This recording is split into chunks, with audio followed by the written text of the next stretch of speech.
È Francesca Ledri, la vincitrice del concorso in via Aquileia a Udine. Un momento di incontro con gli autori della nostra regione. Francesca Ledri viene da Gorizia, un momento che ha voluto sottolineare che l'arte può appartenere anche alla strada. E infatti Francesca Ledri ha lavorato in strada e la commissione gliel'ha riconosciuto questo lavoro e per questo le ha assegnato il primo premio. Complimenti. Grazie, ringrazio tutti. Per me è un onore essere qui. La commissione, i professori che hanno appunto giudicato, è stata una domenica bellissima. Come hai lavorato?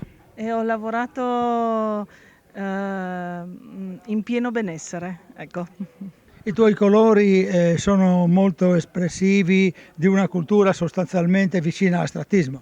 Certo, certo, è il mio modo di esprimermi, di quello che è il momento, di quello che è cogliere l'attimo. Mi son sentita molto,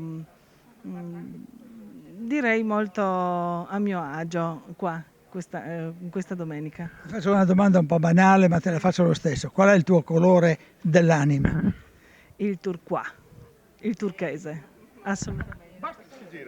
Vorrei anche precisare, davanti a questo quadro, anche se non c'entra, che Francesca Ledri è una buona parlante friulano e ha fatto anche un corso di lingua friulana presso la Filologica Friulana. E allora ci devi salutare almeno in friulano. Mandi a Duc.